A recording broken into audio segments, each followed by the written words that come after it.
Okay, so it was early Tuesday morning, as well as Tuesday afternoon during the march against the cops, that they were using batons. I was arrested early in the morning on Tuesday, and they were using batons indiscriminately against the tents. I mean, like, if those tents had been people, they would have been kind of like, you know, Mike Tyson against a beanbag, just utterly destroyed to a pulp. What was actually even scarier was the fact that if you happen to be a person inside the tent, still sleeping when they got there, well, they continued to treat you like you were just a tent and pulverize you. I took a baton to the back of the head when I was trying to push a cop off of a girl who had his knee jammed up, not even on the back of her neck, on her face down in the mud, you know, trying to, well, the pigs were trying to get us in the mud, but, you know, I don't know, I think a lot of the wallowing was still done by them. Oh, I think they're upset for a reason, because the fact that we were peacefully camping out and kind of having a really good time without inviting them consistently pissed them off. Not only that, we said that we didn't need them. And you know, one thing that you can find in a recession is that cops are recession-proof. They always need more police officers. And when we're arguing that, you know, no, we don't need more police officers. In fact, we need more money for schools and libraries and things. Well, you know, they tend to get a little bit angry and, you know, start using the batons a little bit more to shut us up. Well, honestly, I wouldn't say, like, much of their violence was actually provoked. The only thing, they enjoyed it. After the fact, the day after, most of the cops were milling around taking photos of the destroyed camp on their iPhones and their phones. Probably gonna go show it off to their friends saying, hey, check out this protester's camp I fucked up. Unlike other occupations, they didn't try and actually have a truck come in and take anything out. It was specifically, they were specifically there to destroy everything and get us out of there.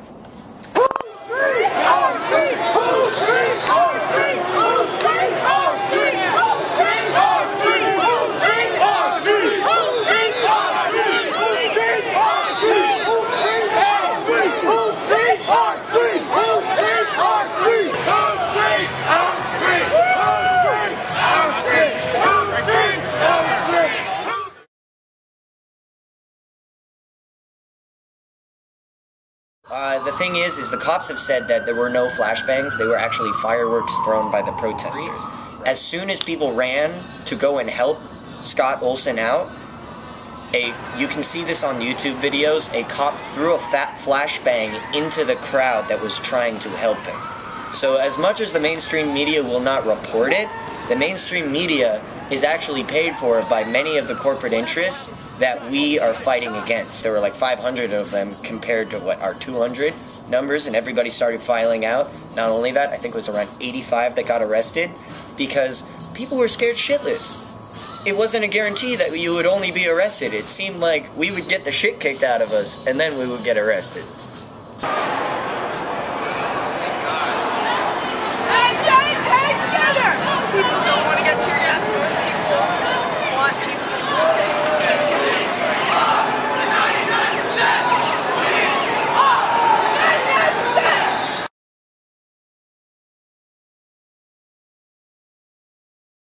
Well, considering that the camp that is going on is actually, according to many residents of Oakland, made downtown Oakland a safer and happier place. And it's not like any of the problems in Oakland go away as soon as you set up a space of tents around there, right? Sexism, racism, and classism are always going to be prevalent. But we are dealing with them in ways that involve dialogue and don't involve immediately bringing in the police to protect us and essentially bring their repression about.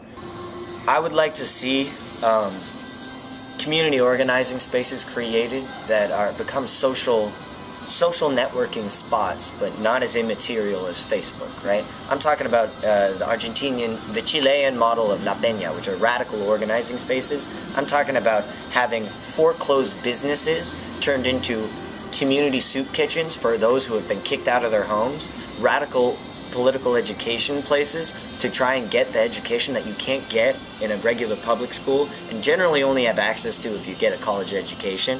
And not only that, radical health places, right? Because here, a single-payer healthcare system still isn't, which only comes into effect in 2014, isn't going to adequately deal with the health needs of the communities that are suffering right now. What we need to do is take care of each other. We need to recognize that we make mistakes. We need to hold each other accountable for them, but also be able to rehabilitate and forgive.